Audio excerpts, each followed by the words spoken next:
The Vessel. Episode 17. Deductorium.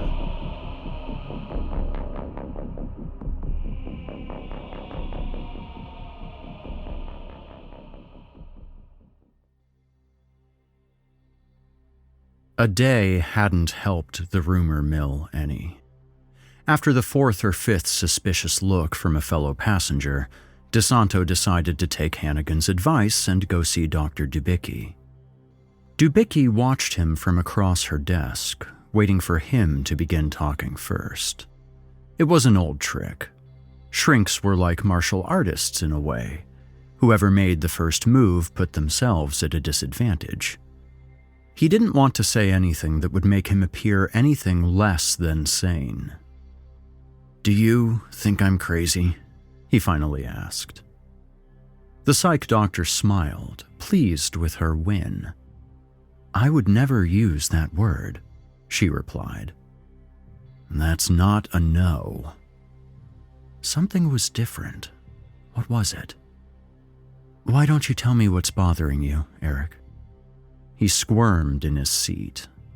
DeSanto didn't trust the woman across from him. He was already regretting his decision to come to her. At the same time, he needed help dealing with all the thoughts bottled up in his head. "You know about the teacher, the one that disappeared?" "Of course. People are understandably shaken. I'm told you were one of the first on the scene." "I'm the one who found it."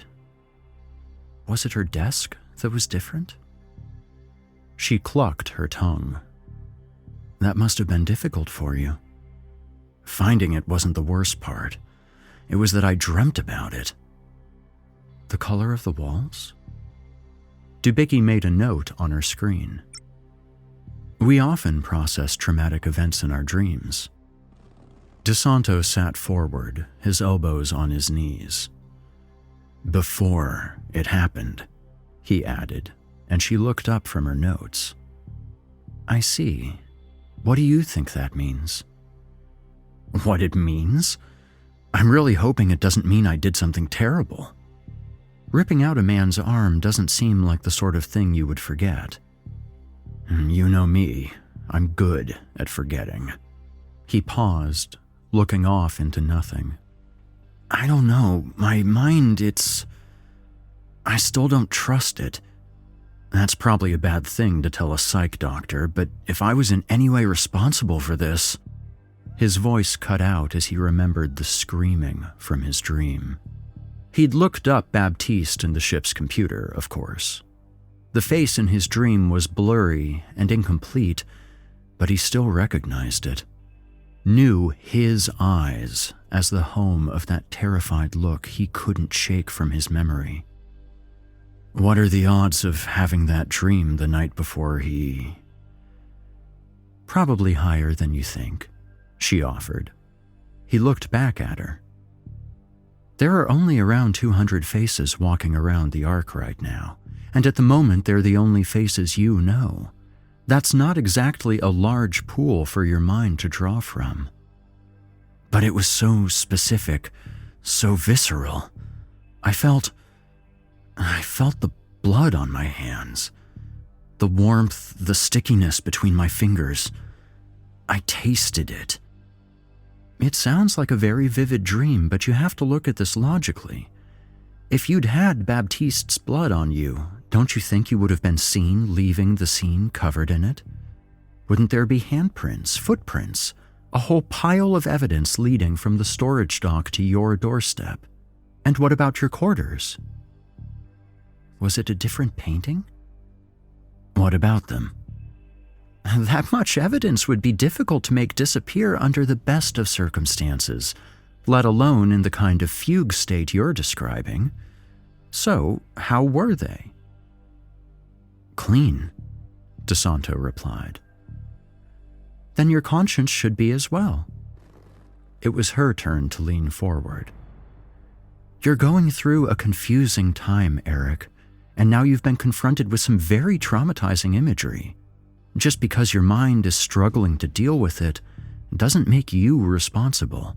and it certainly doesn't make you crazy." He nodded, wanting to believe her, but he knew what was different now. It was Dubicki herself. Her eyes had been dark brown the first time they'd met, but this time they were a lighter shade of brown, with slightly different patterns in the irises.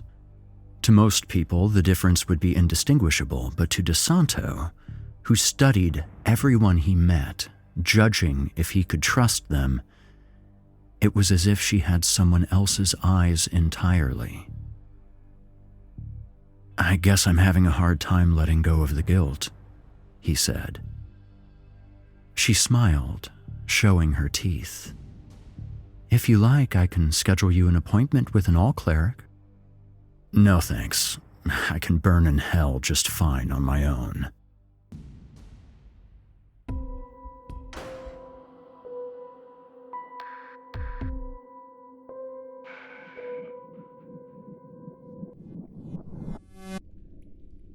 Abigail had one rule.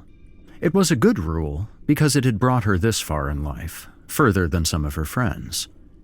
Mind your damn business. It didn't matter what was happening on the Ark. Abigail kept her head down and stuck to her vocation.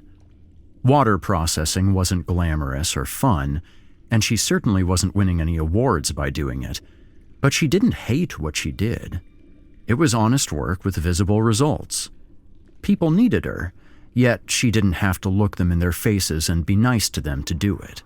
Just keep the machines running, keep the water clean, and when it was time to go home, she could leave the vocation behind and not think about it until she showed up the next day.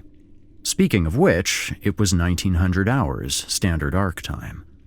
The next shift had just shown up, which meant it was time to clock out and get the hell out of there. Maybe drum up a little trouble before she had to go to sleep and do it all over again. Abigail walked the walkways, wiping the sweat from her forehead as she decided how she was going to spend her night.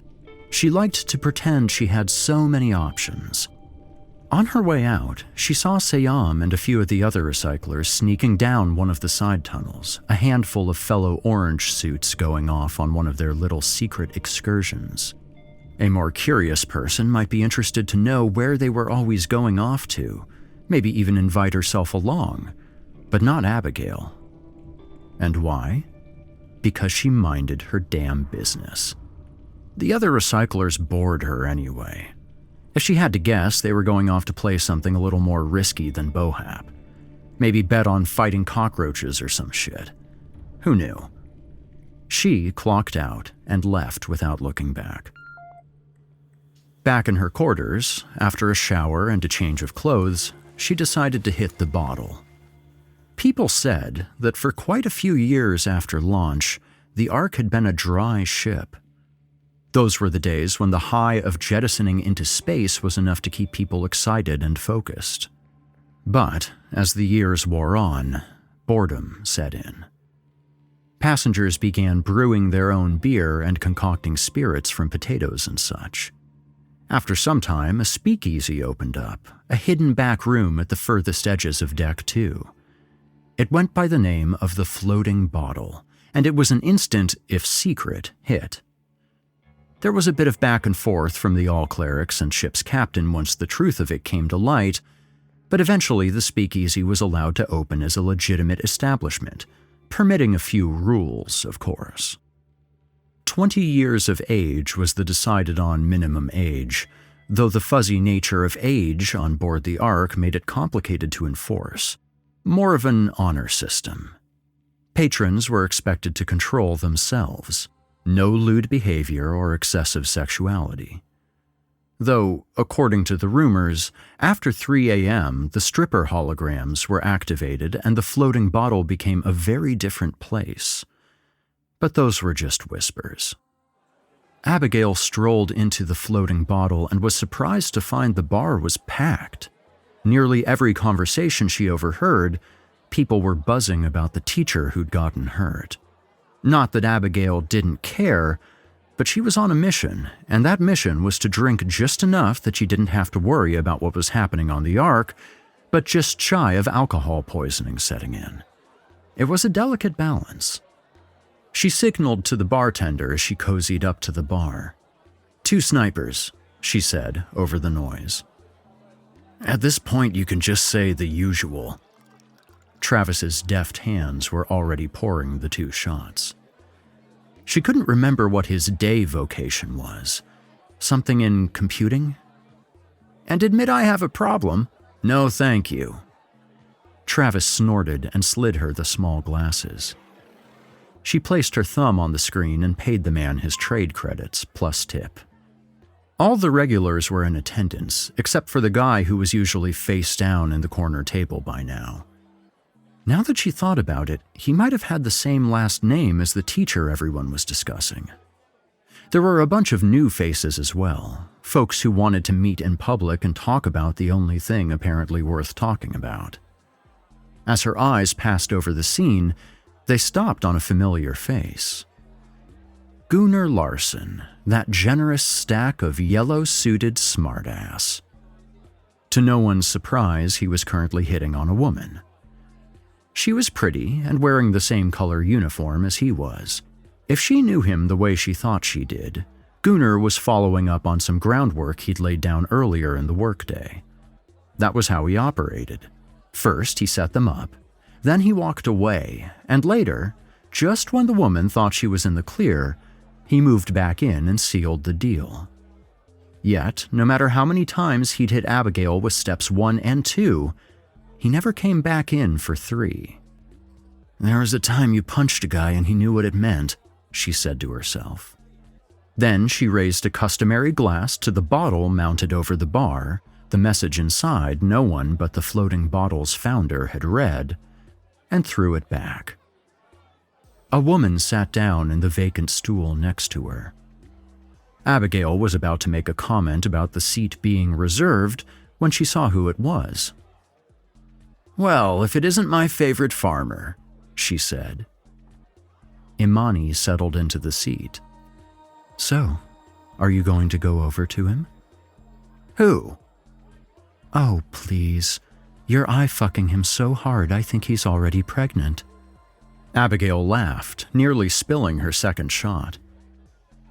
Just because I'm window shopping doesn't mean I'm ready to buy. Well, if you want to cry about it, I have time. The boy I had my eye on just went home with the other boy I had my eye on. Figures. She downed her second sniper. Maybe we should just go home with each other. Then we can disappoint whoever has their eye on us. It'd be easier, at least. Imani scoffed. Nothing easy about it, sweetie. Abigail nodded to Travis. He brought the next round over and she handed the second glass to Imani. How about this, she said.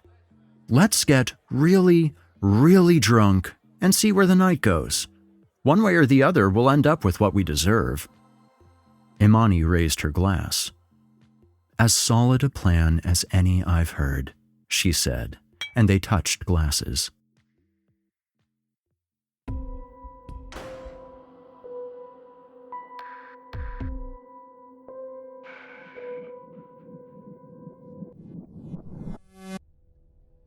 Feeling restless and not wanting to sleep, DeSanto decided to take a walk.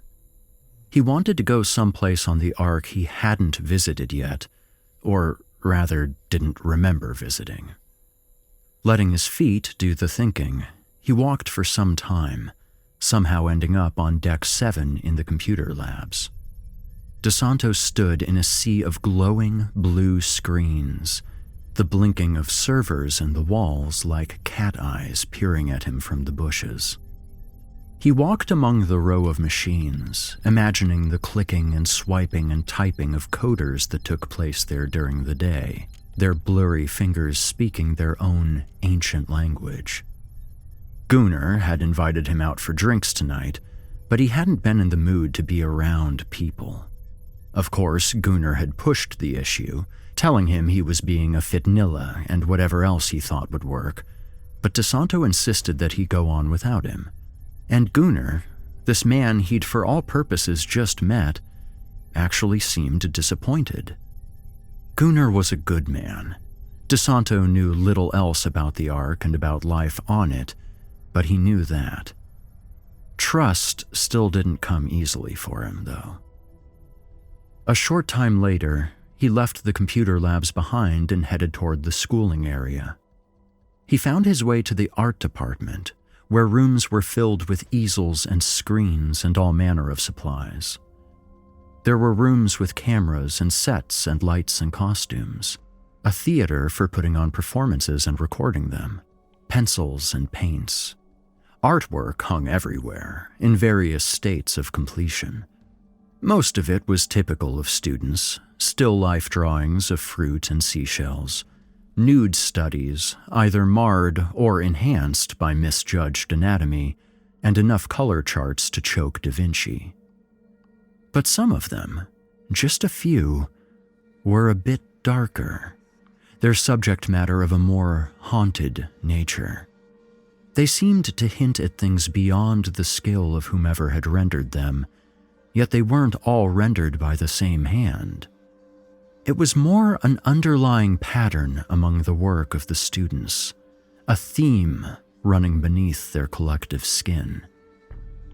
In the pottery studio, DeSanto was surprised to find a woman working on a sculpture. She had stayed behind long after everyone else had gone home, still huddled over her work in the half-light. Her hands were covered in clay, and her eyes full of the most intense focus. As DeSanto walked closer, the nature of her sculpture became apparent. It was an animal with two bodies, a skeletal thing of exaggerated proportion and no head to speak of. It was disturbing, yet somehow familiar. A horror in clay. "What is it?" DeSanto asked. The woman continued to work, not looking up or pausing her carving to speak. "Something I saw in a dream," she said. DeSanto recognized her from the gathering. Her name was Belly Korik, the sculptor who'd been thawed the same day as him. She'd seemed radiant that day, excited to be awakened. Now she stared at the shapes her hands made as if watching the movements of someone else. The painting over her head, easily 10 by 10 foot, showed a vast field of blood-red constellations and a man face down, drowning in the stars. Across the painting, 6 words were written in thick, black lettering, only visible because they blotted out portions of the starfield. "We live as we dream, alone." Somehow he knew it was a quote by Joseph Conrad, yet he couldn't say where he'd read it. For all he knew, he'd read every classic work of literature, the history of fiction locked away inside his mind. He looked back at Belly Korik, the woman enslaved to her work. Her eyes were bloodshot, her skin pale. She showed no sign of stopping. "Good night," he said to her, but she didn't respond, having already forgotten he was there. On the way out, he passed more of the schooling area, peeking in on the darkened auditorium, the gymnasium. He passed a classroom where students had left a dozen or so candles to burn out at the door, along with a single flower. DeSanto knew whose room it was, but he didn't want to think about it. Back in his quarters, DeSanto ignored the whispers coming from the bathroom sink as he washed his face. He went to sleep some time later, wondering if coders dreamt in code.